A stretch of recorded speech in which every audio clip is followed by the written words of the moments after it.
Welcome to the Falls Township Board of Supervisors meeting for July 15th, 2014. We'll begin with the salute to the flag, please. I pledge allegiance to the flag of the United States of America and to the republic for which it stands, one nation, under God, indivisible, with liberty and justice for all. Okay, thank you. Mrs. Pullen? Mr. Galloway? Here. Mr. Boraski? Here. Mr. Harvey? Here. Mr. Dents? Here. Mr. Rocco? Mr. Rocco had a family commitment this evening. Apologize for being a little bit late. We've actually, the clock we have in the conference room in the back actually is 5 minutes slower, so we thought we were on time until we walked out here. This clock's a little bit off, or both these clocks actually. Thank you. We're going to begin with public comment. First name on the list is Roland Kenny.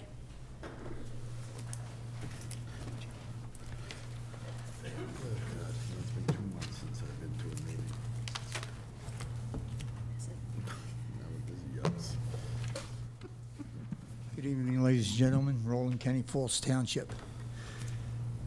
I asked last month for you to put that EIT tax before they start raising our real estate tax.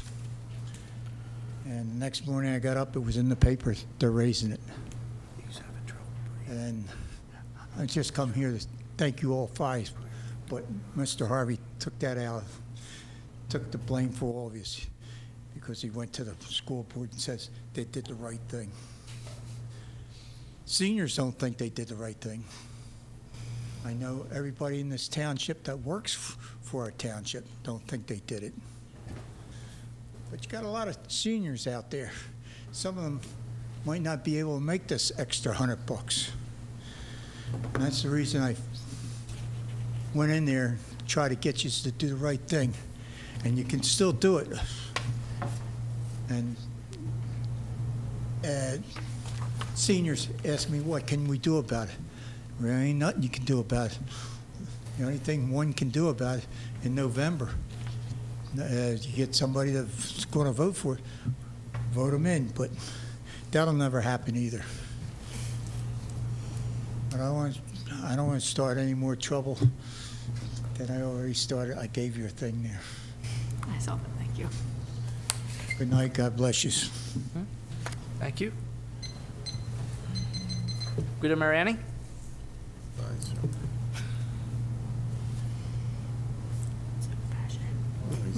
Take a chapter 2 for my client.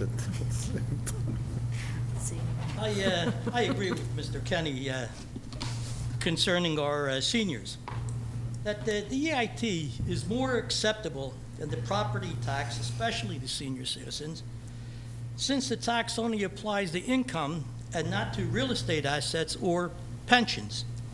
So, but I do want to remind this board that of our 34,300 population here, 12.7%, 65 years or older in age, and 21.8% ranges from 45 to 64 years of age. Now that's 11,831 people, or 35% of our population, all of whom vote. That's a lot of votes. Now, does anyone hold this board responsible for a real estate tax increase? I do know that an EIT probably would have avoided the tax increase that was created for a particular program for our Pennsbury students, whether you're for it or not. But it also created a surplus for our Pennsbury School District. Now, the chairman of this board said he believes that the majority of Falls residents work within the immediate area of Falls. This is my little map here. And that's the light covered area right down there. Now this tiny light covered area is composed of 9 municipalities. Of those 9 municipalities, only 3 are included in the Pennsylvania Department of Labor Force data. The other 6 municipalities are too insignificant for inclusion in that report. Now, my factual report listed this red-covered area here. 152 municipalities That's the area covered in red surrounding falls that do impose an EIT. Why there's 152 municipalities do that, and only 9, 6 of whom are insignificant, don't. So look at the entire 4-county area labor statistics. I could give them to you by county, but I'm just going to give you the total. The labor force in this 4-county area is 1,124,000. The employment is 1,046,300, and the unemployment is 77,700. Where do these 9 little municipalities down here, without an EIT, where do they stand as an employment opportunity? If you go then to the Pennsylvania civilian labor force, and this is May, data's from May 2014, the little area represents 6.3% of employment opportunities. I can give it to you by township, but in the interest of time, that's about what it is. Now, the labor force versus the available jobs in this little area dictate you have to work outside of this surrounding area of Falls Township. The area can't support the labor force that's seeking jobs. If you went to the Center for Workplace Information and Analysis data, that's April 29, 2014, they list the largest employers in Bucks County. How many of them solely operate in that little area? So I believe the factual information that I presented at our last meeting and the statistics that I added tonight substantiate that an EIT enacted in Falls Township will produce millions of dollars in additional income without a tax increase. That's without a tax increase for the overwhelming majority of our residents. I don't know how you can walk away from this kind of statistics. And I've concluded that the reluctance of this board to enact an EIT certainly isn't based on a 10-year-old report that states few residents pay an EIT in Falls Township. I don't even think you believe that, but I'd ask the question for each supervisor, and I'll start Mr. Galloway and Mr. Borowski. Do you believe that a majority of Falls residents are employed within this 9 municipality area? Simple yes or no. Do you believe that? I don't. I can't ask the chairman because he's going to tell me he does. And I don't know about you, Mr. Dens. But if you don't want to make your answer public, then you think about it. So finally, I would say, I asked my question, is the reluctance of this board to pass an EIT based on future candidates, whomever they may be, for this board, avoiding an accusation or appearance of having substantially raised taxes, which is not what you would do if you passed an EIT. You would do the right thing. Or that this board, here's the question, is acting on a request, either from someone or a request directly from a neighboring municipality not to pass an EIT to avoid placing them in a difficult or severe position, or both. I think, personally, I speak frankly, it's both. So as the chairman says, if you have any comments or questions for me, I will try to answer them for you. I can let you know that the discussions we've had, just kind of amongst ourselves a little bit, nothing has come up about neighboring municipalities to say, oh, don't start one, because then I presume you're talking about Bristol Township or Middletown. They're the only two that are next to us that have that. That has not figured in at all. I'm glad it hasn't figured here, because it did figure somewhere else. Yeah, and it hasn't even, and we've been contacted, I at least have been contacted by nobody. In fact, I accept that from you. Yeah, no one's ever even asked us if we're seriously considering. I mean, it's kind of, no offense, it's pretty much just you kind of talking about it, and Mr. Kinney. But, you know, that's kind of as far as the discussion has gone. We've discussed a little bit on ourselves, and but otherwise, you know, it's, you know, I go back to the last data we have, which was a while ago, I admit, but it showed that there was wasn't a very big percentage at all of Falls residents who paid. Years ago. I know it was. I know, but I wouldn't I don't know how deal- many people have enacted one since. Well, I'll Middletown, tell you why. but Here's that's the it. question. Why would, there's only 3 municipalities that really count in this. If you want me to give you a labor force of, Marsville, so I have that. It's ridiculous, like 42, why would 152 other municipalities that surround our 3 municipalities here have an EIT? They don't. Yeah. So, I don't know. Don't. Yeah. They do. All right. Thank you, Mr. Mariani. Give him your report, copy of your report. They do. No, they don't. Sorry. I hear something that sounds like it's out there. Yeah. Okay. I'm gonna get yelled at. Okay, move on to our next agenda item. Those are the only 2 names on the list, and looking at the crowd, I can see that there's no one else looking for public comment. Next agenda item is a certificate of appropriateness for 98 Main Street. Some exterior painting and replacing the front steps and railing. Mr. and Mrs. Johnson are the homeowners. This has been looked at by our Historic Review Board, and they have approved it unanimously. I see Mr. and Mrs. Johnson are here. I don't know if board members have any comments or questions for them? I do not. None. No? Okay.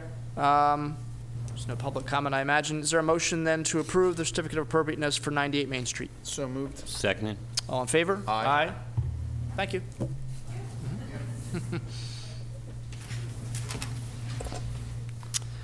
Okay, next item on the agenda, item 3 is Mercer Court amended final plan. I don't see anybody here from the applicant. Mr. Gray, I don't know if you want to take this, or Mr. Sullivan can chime in as well. Yes, this is amended final plan, land development for Mercer Court located at 166, 168 Lincoln Highway, tax map parcel 13-5-1 and 13-5-2.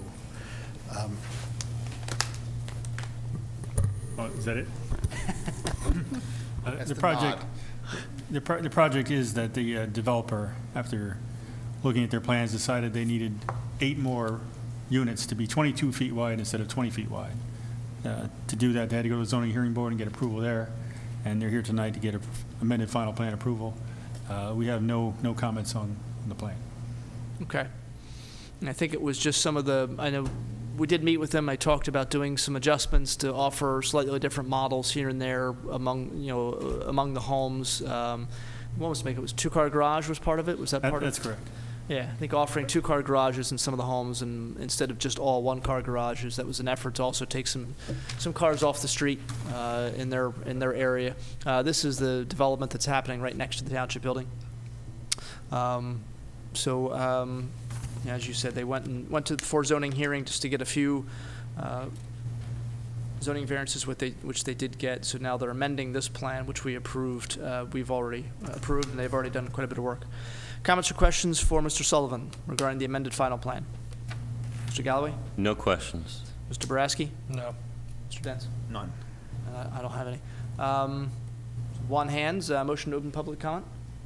No. Yes. Make the motion. Seconded. All in favor? Aye. Aye. Mr. Kenny?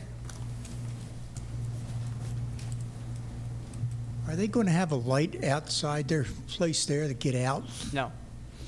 No, but they are restricted, I believe. They can't come out and make a left. Is that right? It's right turn only, right? Yeah, it's you can't come out on the Lincoln Make a Highway, left. make a left to head. Have to make a right. Have to make a right. I didn't write it. And there'll be no light. Yeah, and they have to get right. They had to get PennDOT approval for all that. That's a state highway, so it's not something we So had it'll be a stop sign for them.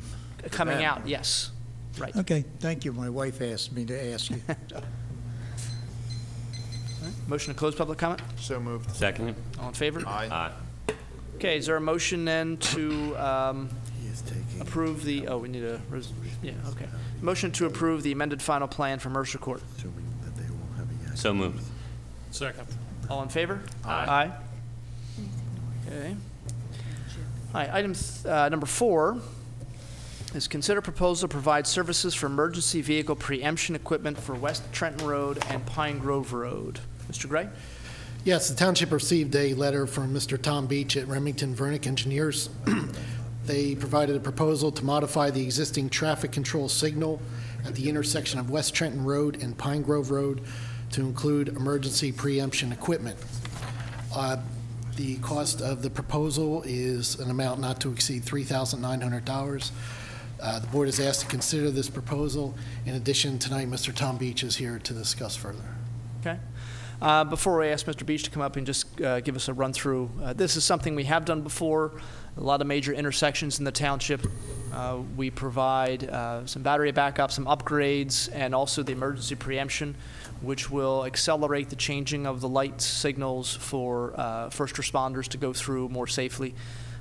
This is something that came out of the study that was done on West Trenton by URS engineers, which they made a presentation in May to the board, making a variety of recommendations on how to improve the road as it goes from Pine Grove down to the river in Marsville.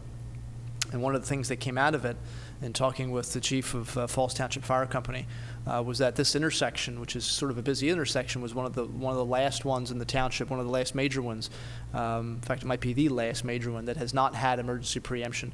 And so this is something that we've done at other intersections, Hood Boulevard, New Falls Road, and we've done right out here for the township building, Lincoln Highway and North Old, so in Tyburn and Lincoln Highway as well. So this is something that it makes sense in a lot of reasons, in a lot of ways.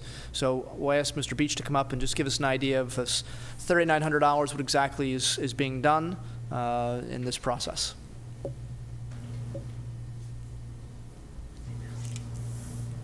Thank you and good evening. I brought with me one of my engineers, Dan McGinnis. If you get into any technical questions, he'll be able to answer those for you. Basically what this project would involve is a lot of coordination work with PennDOT. We have to get their old signal plan. We have to revise that plan. We need to develop a sample or set of specifications that we could go out and get quotes for. We don't anticipate you actually have to go out to public bid. It's going to be... Excuse me, could you pull the mic closer to I'm sorry. We're estimating that the numbers will be, the bid prices are going to be below the bid limit, so probably in around the $5,000 to $10,000 range for the improvements. So you'll be able to go out and get 3 quotes to get the work done. So it involves all the coordination with PennDOT and, again, the samples and actually going out and getting the quotes for you. Okay. All right. Comments or questions for Mr. Beach or Mr. McGinnis? Mr. Galloway? No questions. Mr. Boraski? Just one. We're looking at West Trenton and Pine Grove. Is it just that intersection, nothing linked? Is there anything linked in with them other traffic lights that are right there? Like you have the shopping center. They're such a tight intersection. I didn't know if they were already done or they're linked in with this project. Well, it'd be for the whole intersection. So.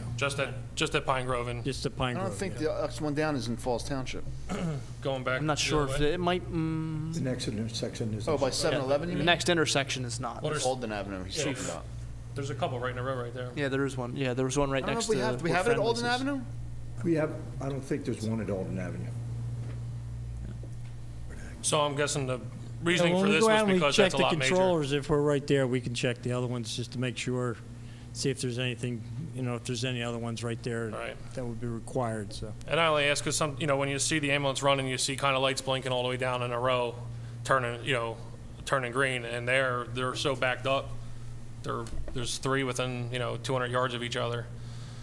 So I didn't know if this project consists of just that one intersection or any of the other ones that are immediate next to it. Yeah, we had originally just did the one intersection, but we'll take a look at it, and as long as the plans are available from PennDOT, which they should be, they require all the signals to have a complete signal plan. I'll take a look at it. I think we should be able to squeeze them in.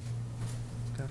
Yeah, I know the Chief McClellan from Falls Township Fire Company, he mentioned to me that this was one of the last big intersections in terms of traffic volume that didn't have the preemption, and it's in their zone, and they travel it all the time. So, because I had thought we had done them all, to be honest with you. I kind of doubted him at first. Are you sure? He said, oh, yeah, we're definitely running all the time. It doesn't have that. So, Mr. Dents? The estimated construction cost would be how much, did you say? About $10,000. You're wrong. That's the only question I had. We're looking at statistics of who pays. Imagine any public comment? I see Mr. Mariani is running up our legal I have a question bills. for Chief Wilcox. This is a problem at the big intersections. It's not so much when we talk about smaller intersections like Alden Avenue or the entrance into what used to be the Giant, as much as it is the big ones where you want to stop everything.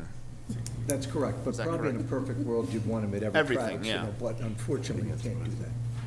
The one right here at Lincoln Circle is not done either, is it? No. Which is odd. That's all I had. Thank you. Sorry. All right. Any other comments or questions? That's all. Okay. All right, so then we're looking at $3,900 for Remington Vernick to provide the services for emergency vehicle preemption equipment to West Trenton Road and Pine Grove Road. Is there a motion to that Make effect? that motion. Seconded? Mrs. Pullen? Mr. Galloway? Yes. Mr. Boraski? Yes. Mr. Harvey? Yes. Mr. Dents? Yes.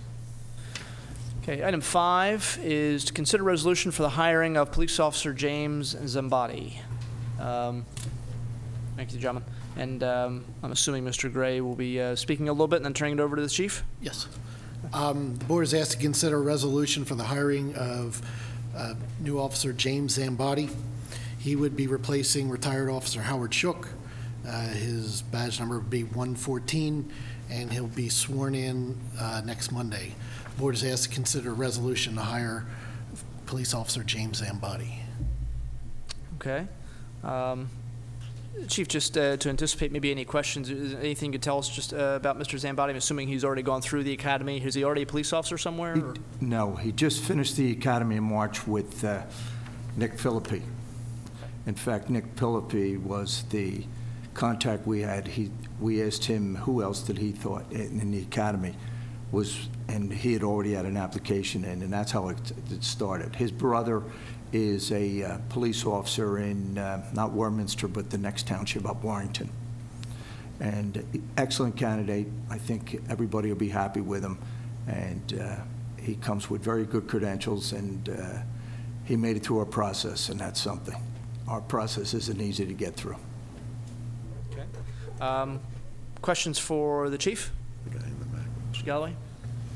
I have no questions. Mr. Boraski? No, I have none. Mr. Dents? No.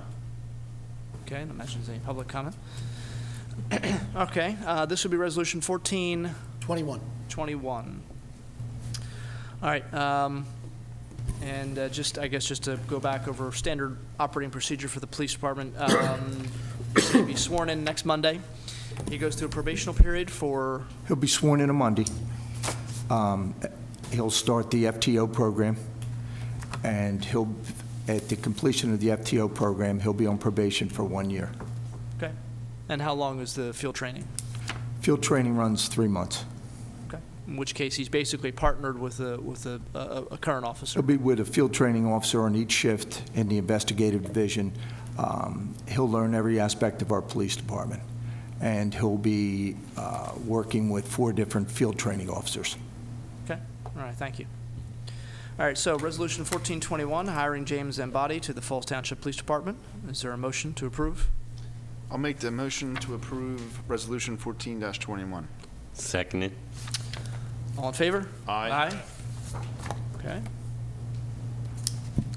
All right, item 6 is consider ratification of gym memberships for Retro Fitness for the police department. Mr. Gray?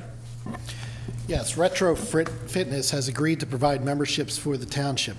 These memberships are purchased to satisfy the contractual agreement with the police department. With this offer for membership, the township fulfills its contractual obligation with PAFT per Article 14, Section 5 of the Police Collective Bargaining Agreement. At this time, the board is requested to consider ratifying the purchase of gym memberships with Retro Fitness in the amount of $2,700. Okay. In the past, people, I guess, that pay close attention to these meetings, and there are some people that pay really close attention to these meetings.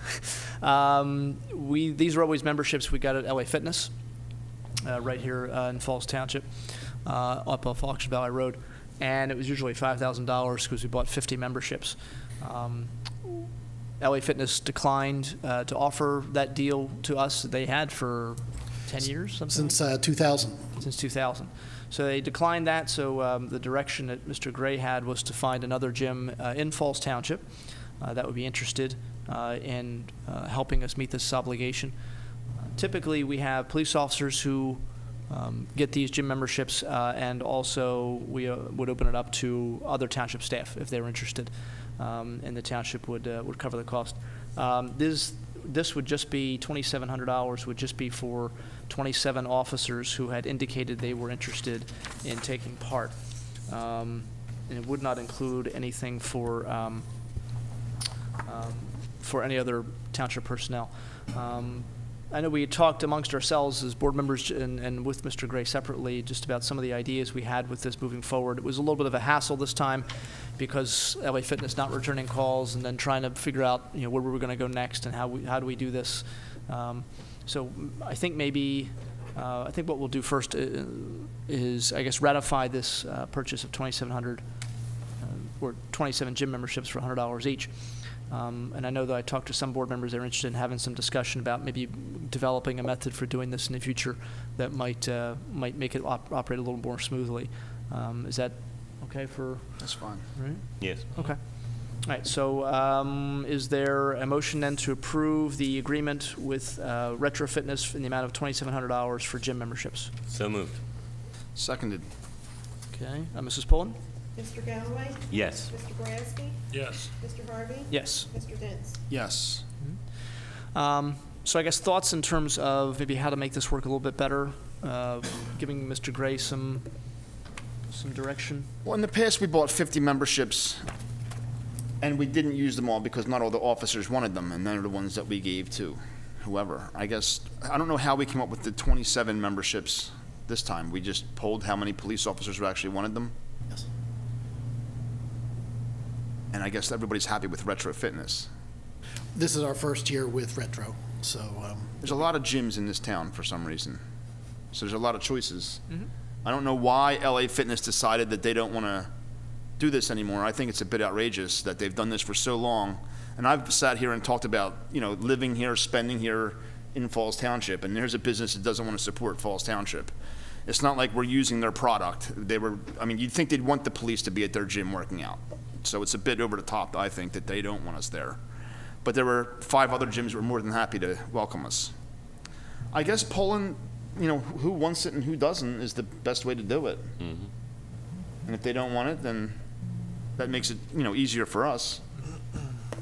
Was it always like in June 1st or something we would do this? How would it? yeah, we always, this is always presented to the board annually in June, and then we would poll the police officers to see who is interested, and they would get the memberships later in the month of June. Okay.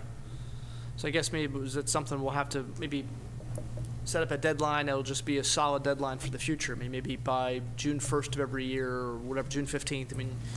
You can dictate the calendar because you work with it more than we do.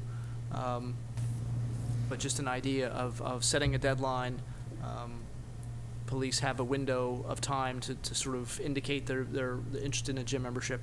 I guess one of the other questions is, do we want to extend then an offer to other employees in the township to a gym membership? Some, a little bit earlier this afternoon, we had a staff meeting and talked about the fact that there are a couple of different municipalities that actually have gyms for their employees in their township buildings. Middletown, I believe Bensalem also.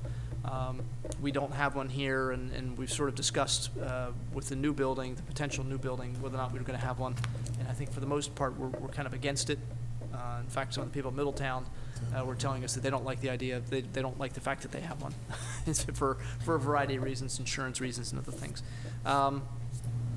But is there something to be said, I think, for offering the memberships for employees, whether it's people in the finance or public works or park and rec or whoever it happens to be, encouraging them to stay healthy, encouraging them to be in good shape. I think that's a good thing. But then the question is, do we cap it at some level? I don't know what people's thoughts are with that. Yeah, I like the idea of moving forward in the future. I would be okay with opening up if we have an incentive program, you know, especially back from our insurance, you know, that reflects our insurance premiums. I would be really interested in that, you know. Okay, that's interesting. Yeah, that sounds like a good idea. I didn't consider that. I mean, a lot of companies do I'm it. not sure I like the idea of just offering them to township employees, but if it's gonna, you know, it's an incentive with our insurance and stuff, I think that's a A good lot idea. of companies have different incentive programs, whether it's going to gym or Because it could smoking snowball or, fast. you know. Yeah. All right. Yeah. How many, have we ever used 50 memberships? I mean, I know we've always had roughly between, you know, about 25 police officers and then maybe 10 or so other employees? There have been years where the 50 memberships have been exhausted, and people have come to me after they've been used. But other years, we've ended up with maybe 2 or 3 or 4 that went unused. So it varies from year to year. Okay. Okay. All right. Yeah, it's, you know, the idea of maybe seeing if we can talk to our health insurance company to see if we can get, if we have X number of people going to a gym a certain number of times a year. And with gyms nowadays, you swipe in or with a membership cards or however it works. I mean, it's you know, they can keep track. And in fact, a lot of companies, like Mr. Brasky mentioned, a lot of companies, and I know school districts as well, the school I work at, your health insurance will give you back, I think it's almost like 50% of the membership, right? Is that Bristol? Yes, my wife, she just swipes in at the Y, and she receives reimbursement. You know, after a period of time, so many times she swiped in over, it's like a 6-month period. Right. Yeah. Right. So that might be something we could work out. But I guess we have till maybe June to figure out the details. Mr. Gray can figure that out with you know, his staff. Any other thoughts or? No. Okay. All right. Okay, item 7 is consider authorization for advertisement for an ordinance amending Chapter 203, which is Article 4, snow and ice emergencies. And we'll turn to Ms. Gallagher for this. Thank you, Mr. Harvey. I circulated a draft of this ordinance to everyone last night. This dates back to the issues that we had over the winter with the removal of vehicles that were parked in the street during snow emergencies. What this ordinance does is it cleans up a lot of that language, and if there isn't a state of emergency declared, all vehicles must be removed from the street immediately. Or even if there is no emergency, if there is 2 inches of snow or ice on the roads, then all vehicles must be cleared. It also cleans up some of the language regarding the stop signs within the township. There were stop signs listed in the ordinance that were not present in the township, so we wanted to clean that up and make sure that the ordinance reflected the actual situation in the township. And this also removes all of the information regarding our records and our duty tow list and moves that over to Chapter 206, which is the next item on the agenda. Okay. All right, so it sounds like it's a pretty sweeping change of the ordinance. It is. Right, and we're just authorizing advertisement this evening, so we'll come back to this next month. That's correct. So people can have a chance to take a look at it and see, you know, what kind of issues they might have with it or what they like and don't like. Comments or questions for Ms. Gallagher? And I know that she worked with Chief Wilcox on this, as well as with our Fire Marshal, Richard DiBolito, who isn't here this evening. But comments or questions for anybody from the professionals table here and staff table regarding this proposed ordinance change? No. No. Nope. No? Okay. All right. Is there motion to authorize the advertisement of the amendment to Chapter 203? So moved. Seconded. All in favor? Aye. Okay, item 8 is another advertisement of an ordinance change. This is Chapter 206. Ms. Gallagher already mentioned that there was a section in Chapter 203 that's being moved into Section 206, dealt with records. What other changes are we doing with this? This is our annual update to the records ordinance. We discovered when we were doing the towing of vehicles this winter that in a state of emergency, there's no procedure outlined in the code. So this does allow the chief of police or his designee to call other duty towers for an all-hands-on-deck type of situation. The way that it's phrased now, it also allows the chief of police to require the on-call record to actually station at least one vehicle in the township lot so that we can dispatch appropriately.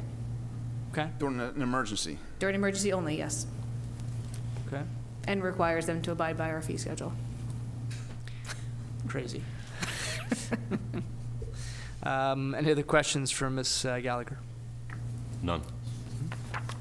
Well, this all came about this winter when we started towing cars because of snow. And there was a lot of confusion, a lot of problems among the towers, and storage fees, and That's all correct. kinds of problems came of And it. it's notification, too. And it does, yes, and that's a good point. It Yeah. does, this ordinance would require the wrecker to notify the owner of the vehicle where the vehicle is, so that we don't run into any problems with who's supposed to be notifying and who wasn't notified. So it puts the burden on the wrecker that actually tows the vehicle. Okay. Notify the owner. Correct. Yeah, and hopefully we don't have to go through that anytime soon. Well, I think probably it won't, wasn't it that long probably ago, won't. we were saying, I can't wait till summer, and here it Right. is so hot and humid, you can't Right. even breathe, and we're talking about snow. And now that we've taken care of this, it probably won't snow for another few years. Well, that's good. We're not that lucky. Yeah, that's good. All right, so motion to authorize advertisement to the, to Chapter 206. So moved. Seconded? All in favor? Aye. Aye. Okay, moving rapidly along here. Okay, minutes for June 17th, 2014. Any comments or questions, corrections to the minutes? Excellent minutes, as always, Mrs. Poulin. Okay, anybody else? No? No. No, I don't have anything. Okay, is there a motion then to approve the minutes for June 17th, 2014 as presented? So moved. Seconded? All in favor? Aye. All right, engineers report. Mr. Sullivan? Thank you, Mr. You're up. Harvey.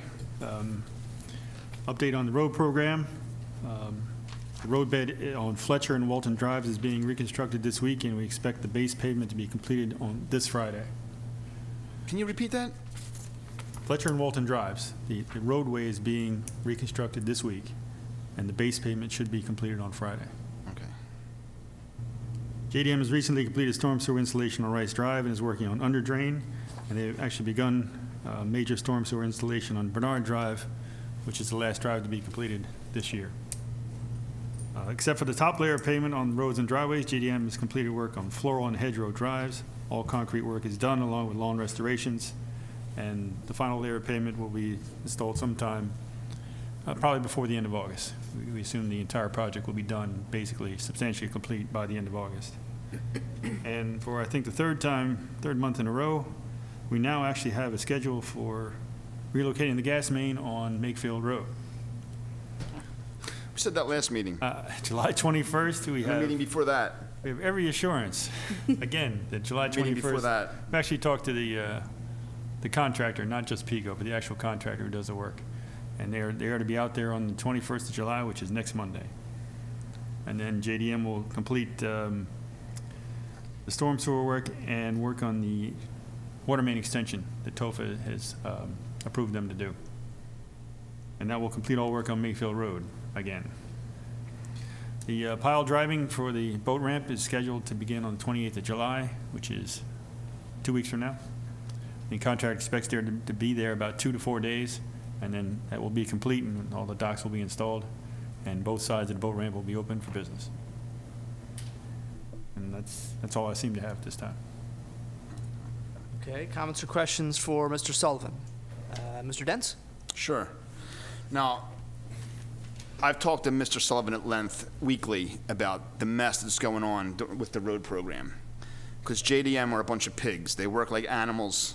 It's like at the end of the day, it's like the Flintstones. The whistles blow, and they just stop what they're doing, get in their cars, and leave. And it was an absolute disgrace that the condition they left Rice Drive in over the 4th of July weekend, with sidewalks blocked on Rice Drive, on Bernard Drive, not to even mention the work that's done. You know, Mr. Sullivan gets right on them the next day, I know, and there's not a lot you can do once they're gone, because you're not going to get them to come back. But this is what you have to go through, and when they're done, you have brand-new, perfect roads. It's a lot of suffering to get through it, and they could do a nicer job, not necessarily the quality of the work, but the way that they just leave their mess everywhere is really ridiculous, I think. I've been in the construction business for over 20 years, and if I ever left a site like that at the end of the day, it would only happen once. I assure you of that. I've never seen anything like it before, the way that they just stop what they're doing, get in their cars, and leave with stuff piled everywhere. in front of people's houses, on their lawns, blocking sidewalks. But Mr. Sullivan and his team are very receptive, and they understand, and they get right on it as best they can. With, short of babysitting them full-time, which maybe we should consider in future road programs if JDM is the low bidder, I don't know if there's a whole lot else we can do. I know that they are on the quality of the work. A lot of people have a lot of complaints and concerns of what they see and what they think they see is going on, and I know that they do a great job of making sure everything's done right. I know they're still addressing issues from the last road program, and we do hold a good portion of their money until everything is done the way we want. That's correct, and there's always a 2-year warranty after the project is certified complete. And it's Right. not certified complete until after all punch list items are done. Well, I know my phone, and I told you this over the weekend, was blowing up on the 4th of July weekend with emails and phone calls of people, just questions and concerns, and he addresses all of them. So thank you for that, and hopefully it's over according to your schedule. What was the date, the completion date again? Hopefully by the end of August, substantially complete. So the next meeting we have, you think we're going to be pretty much done, the road program? Next meeting we have, I'll be telling you we should be done in about a week. We all heard that, right? I sure hope that's the case. That is the schedule right now, and it seems to be. And we seem to be on Makefield Road, they're schedule. going to begin construction next Monday, you said? Next Monday. All right, we all heard that too.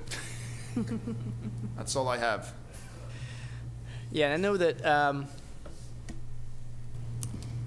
it's wherever the road program happens to be, there's suffering. There are problems, and unfortunately, we live in a part of the country where we can't do road construction 12 months a year. We have to do it starting in the spring, and we have to be done hopefully by November, which means that road construction happens during vacations and wedding season and graduation parties and everything else that's going on. And but the problems that are happening, the issues that are there on Makefield Road and Fletcher and Walton and everywhere else are no different than the problems that were in Pinewood or Elderberry or Thorn Ridge or in Farrell's Hills.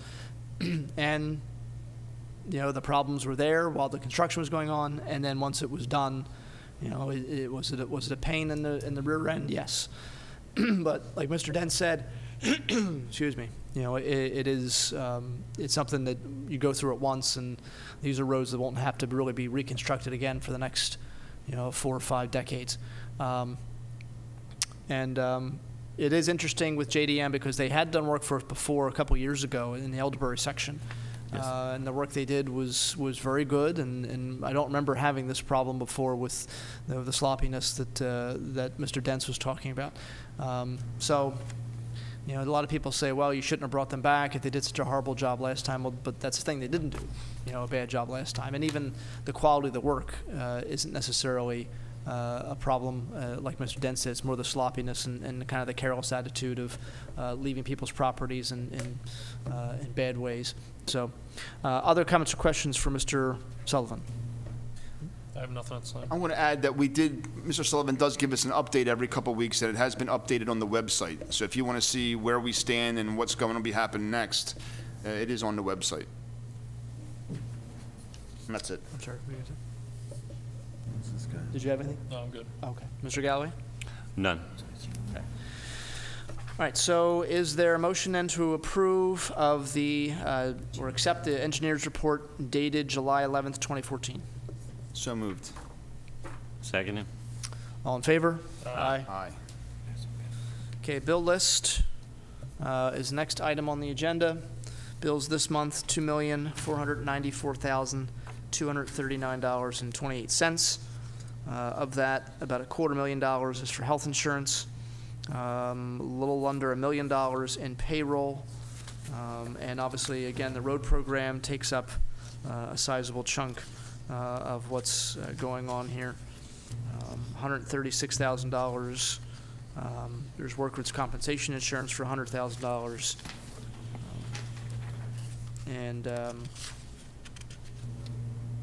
$713,000 for the current road program, as well as some the other money was for previous road program change orders. So, and I think we actually spent again this month more in fuel for our vehicles than we did on legal fees.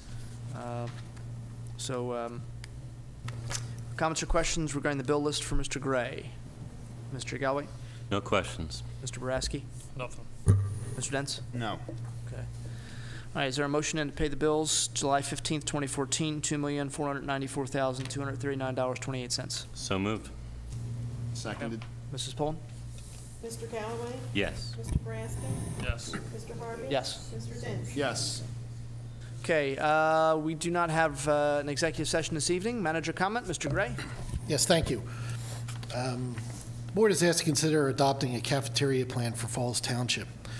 By adopting this plan, township employees will be able to receive health benefits on a tax-free basis. The cafeteria plan will have no effect on the actual medical, vision, or dental benefits provided to employees. It is strictly for tax treatment of certain benefits. Upon approval by the board, employees will receive an election form to fill out reflecting their choice. The board is asked to consider this cafeteria plan at this time. Okay. Yeah, this is really trying to get in compliance with federal law, tax law.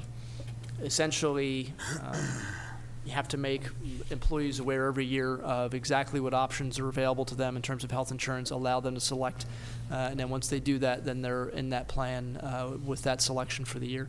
This is something I do in my job every September. In fact, probably the first day of school, there'll be the form in my mailbox with the different dental plans and different healthcare plans, and I circle which ones I want, sign my name, and turn it into human resources, and then that's my plan for the year. It's really designed just to make sure that every employee understands what benefits are there, so that no one can claim they didn't know that there was another benefit, and there are some tax implications that we're trying to help our employees avoid, if by doing it this way. So, as Mr. Gray said, it doesn't change any of the health care benefits. It's simply a selection. It's a method for selecting health insurance. Comments or questions for Mr. Gray? No. No. Okay. All right. So motion to approve the implementation of a cafeteria plan for the health insurance for Falls Township employees. So moved. Second. All in favor? Aye. The Pennsylvania Horticultural Society is applying for funding through the DCED Watershed Restoration Protection Program to support the Lower Bucks County Riparian Corridor Restoration Project. The project will include the planting of 5,000 trees in Falls, Middletown, and Bristol Townships to reestablish a corridor through Martins Creek. Falls Township is requested to provide $2,500 of in-kind labor for this project via municipal support in soliciting and coordinating volunteers for the planning and preparing the sites over the next 2 years. PHS will coordinate 4 plantings in Falls Township in 2015 and 2016 along Martins Creek. Part of the grant application process includes a resolution and a letter of support for the board. The board is asked to consider the resolution for this project. In addition, the Shade Tree Commission has been shown this proposal and endorses this project. Okay. I believe we applied for this last year, correct? Yes, we did. We didn't get it. We did not get it. I shouldn't say we didn't get it. The Pennsylvania Horticultural Society didn't get Correct. it. Okay. And again, it's $2,500 of in-kind labor, so it's not necessarily $2,500 that we're giving. It could be our employees are out there helping, water the trees, or delivering it, or delivering dirt, or something like that, or using the backhoes to plant them. So, comments or questions for Mr. Gray? None. None. No. This will be Resolution 1422. 22. Okay, is there a motion to approve? So moved. Second. All in favor? Aye. On July 9th, a hearing was held pursuant to Chapter 206-12 of the Falls Township Code regarding allegations that John's Auto Body had violated Chapter 206 of the code. Based on the evidence presented, it is recommended that the Board of Supervisors find that John's did violate Chapter 206 of the code. It is further recommended that the following sanctions be imposed. John shall be permanently removed from the heavy-duty records list and shall be required to pay a $50 fine to the township. Finally, it is recommended that a warning letter be issued that advises Johns that any further violations of the code will result in a revocation of the records license. The board is asked to consider this recommendation at this time. Comments or questions? We're removing him from the list. Oh, just the heavy-duty tow? Just the heavy. Okay, I got it. Oh, no questions. Do we have problems with them in the past, or is this a first offense for Johns? I believe we had 2 hearings. There was one prior hearing for Johns where the board ultimately imposed a sanction that they had to refund an overcharge to Geico, I believe was the insurance company. They were also issued a warning letter at that time, and several months ago. That hearing was in January of this year. But John doesn't have a heavy record, that's the problem, right? And he agreed to be removed. That's correct. He doesn't have a truck that can do the wrecking anyway.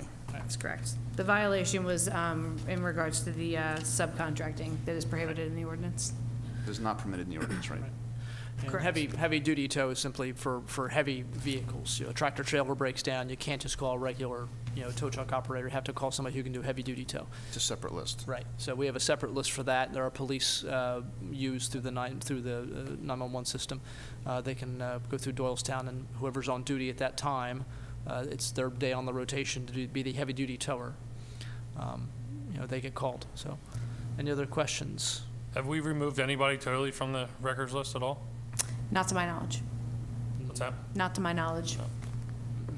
And I believe John's used to have a truck that was capable, and has since the driver has left, and they don't have anybody licensed to operate that vehicle anymore.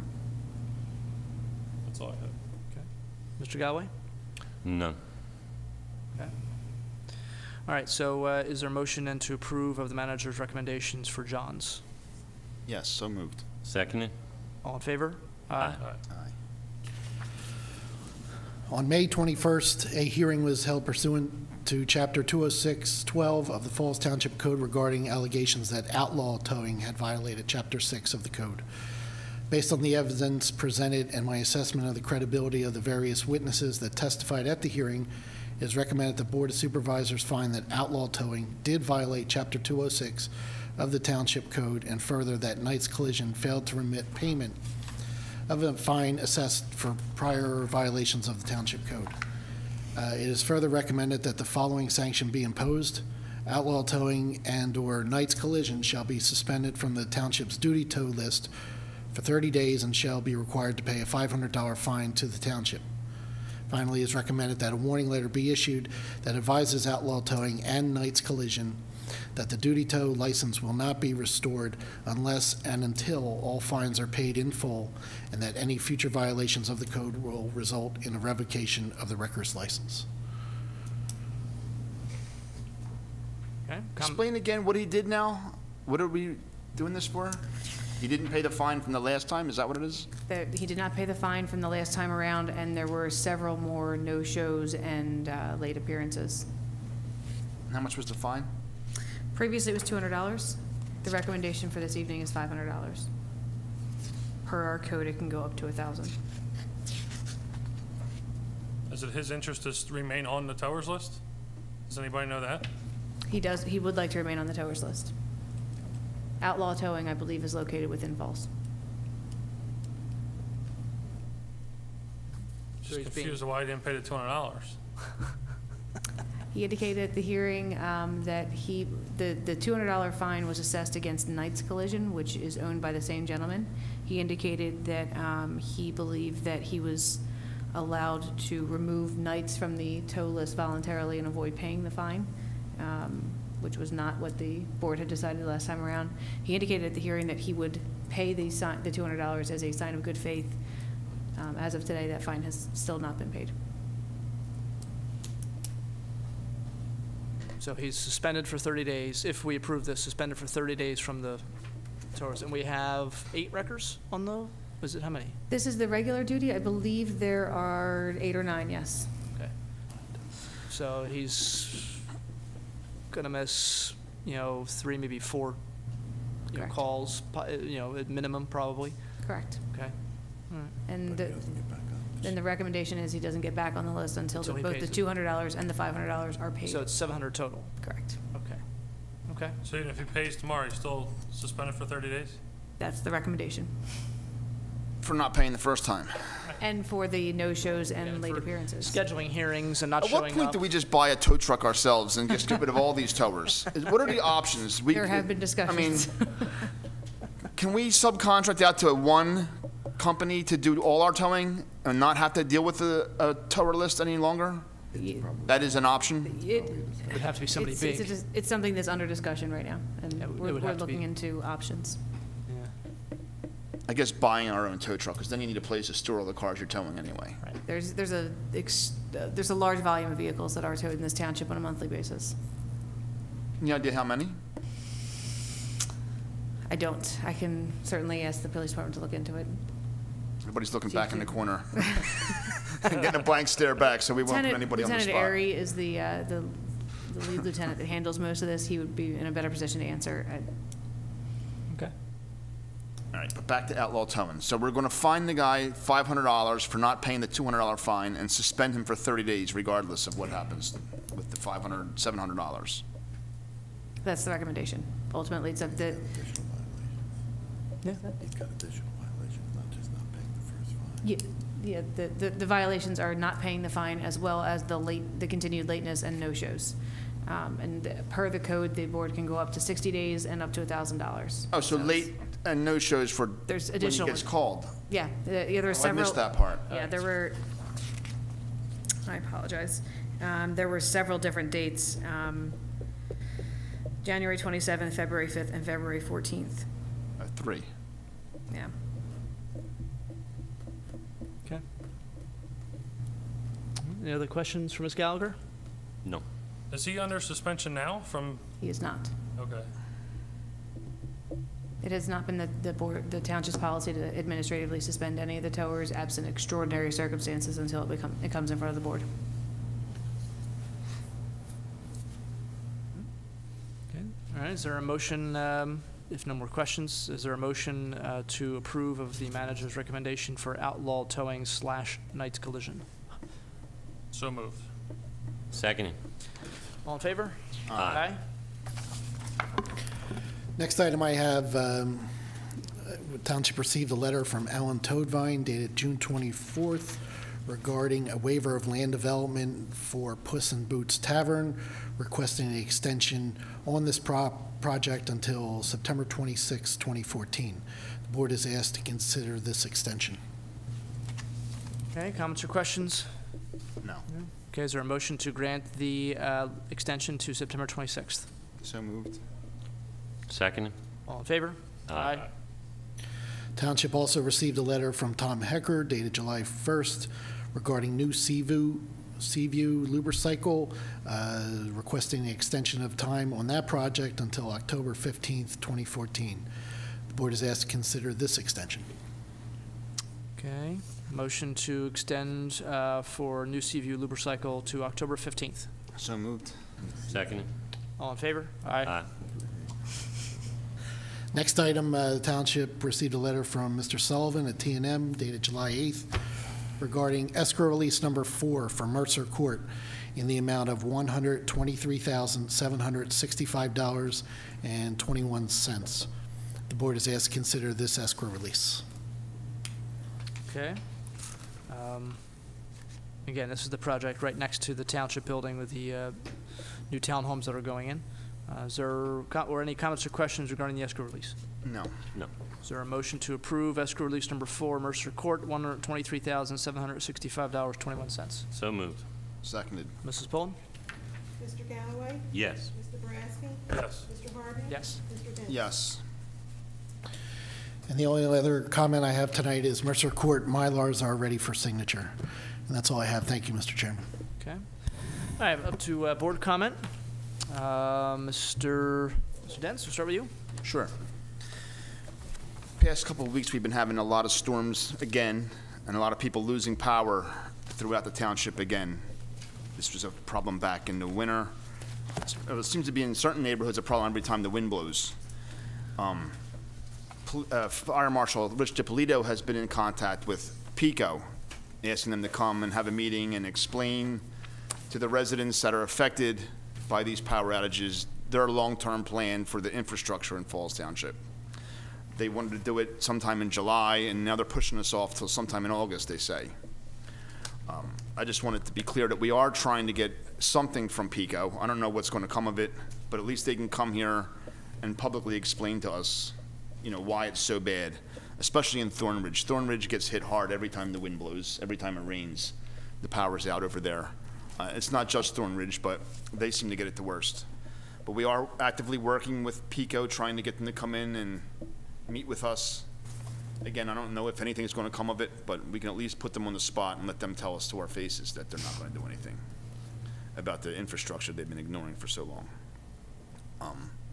The only other thing I want to talk about is the Traffic Advisory Council. They've been meeting once a month. They did target 2 neighborhoods in Falls Township where traffic counts and stuff went on. They did target an intersection, a problem intersection, a stop sign, where I think over 80-some tickets have been issued so far. Is that right? Over 100 tickets at this problem intersection, and it doesn't seem to be getting any better. And that's just one of many, many places in the township where people just have complete disregard for stop signs, speed limits, and everything else. They don't really have any long-term solutions yet. We've only had 2 meetings, but they are actively working. They have a lot of good ideas. Lieutenant Airy works with us. There are still a few spots on that advisory council available. We have 3 members. It's a 5-member board. If anybody's interested in volunteering for that, they can reach out to Mr. Gray. But they are working hard, and hopefully we can get some progress from it. And that's all I have tonight. Okay. Mr. Boraski? I have no comments. Mr. Galloway? No comments tonight. Okay. I want to touch on just a couple things. Following up on Mr. Dentz's comments about the Traffic Advisory Council. We do have some openings on boards and commissions, and we did get an update just this past weekend from Rose Mall, who's our township secretary, with some updated list of vacancies, as well as a few letters of interest from people. Some of these we've had for a little while, but my hope is that in August we can look to make some appointments to these. A lot of these boards and commissions don't meet in the summertime. People, with vacations, it's tough to coordinate. They usually meet once a month, but I'd encourage board members to take a look at the letters, reach out and contact some of these people, see what their thoughts are, see what their ideas are, experiences, et cetera, and hopefully we can help get them on a board and help them or help make Falls Township even better. A few things we're focusing on, in the summer months here. One of them is talking with our solicitor, Ms. Gallagher, earlier today, about the problem of dog waste. This has been an issue, some people complaining about it. It's kind of a steady problem of people walking their dogs, and the dog relieves itself on someone's lawn, and people just keep walking. And then they leave that for the homeowner to pick up. She is taking a look at the ordinance we have right now concerning nuisance animals and things like that, and we are going to take a look at that and probably look to make that a stiffer ordinance and a heavier fine come August. So, or advertise it in August. So that is something we are considering. Had a complaint recently, and I know it's kind of an issue now with bamboo. I know Lower Makefield is looking at an ordinance to, I don't know, maybe they passed it, I don't know if they passed it or they were just talking about it, about restricting the planting of bamboo. It's become kind of fashionable. It grows very quickly, and it's pretty, I think, kind of low maintenance if you just want it in your yard. The problem is that it spreads incredibly fast, and it is incredibly hard to eradicate once it gets into somebody else's property. And I know we heard from one resident whose neighbor planted bamboo at some point, not sure when, how long ago, and at this point now it's sort of destroying her yard, destroying her flower beds. It actually has grown up under the siding of her house. This is the neighbor who didn't plant the bamboo, and it's coming from somebody else. Near where I live, there's bamboo that's sort of growing wild, and it's getting more and more and more dense. And when it gets heavy, like today with the thunderstorms, it bends all the way down. It actually covers the roadway. During the heavy snows, it blocked almost the entire road. it bent over so much. We had to get crews out just to cut it back. So it is a nuisance. I think there is a variety of the plant that you can grow that doesn't spread. Yes. Yeah. But I think you have to be very careful, just making sure that you're not just that you're planting the right kind, because it is a nuisance. We do not have at this time a law against planting bamboo. I don't know if we will pass one. I know our Shade Tree Commission is looking into putting some information together that can be sent out. I think we're going to put it on our website and put it on our cable channel and probably in our fall newsletter, just to give people some heads up about, it looks like a nice, kind of piece of vegetation to have. It grows kind of dense, so it's kind of a privacy thing as well, but it can definitely cause serious problems. Speaking of the website, we are looking to go live with the website pretty soon. Our staff is getting trained tomorrow. Yes, that's correct. On the new website and how they can access it and update information. So it's been almost a year, actually, I think, since we hired the company to come in, and we've had some things we want to change from the original design, and we've had a lot of input into it. So hopefully it'll go pretty quickly up live, and everybody can see a better website. And lastly, I want to talk about North Park and flooding issue. As the residents of North Park will know, and also some residents of Elderberry and Thornridge, they are being made to pay flood insurance, which goes up every year, despite the fact that people that have lived there for 50, 60 years have never seen any flooding.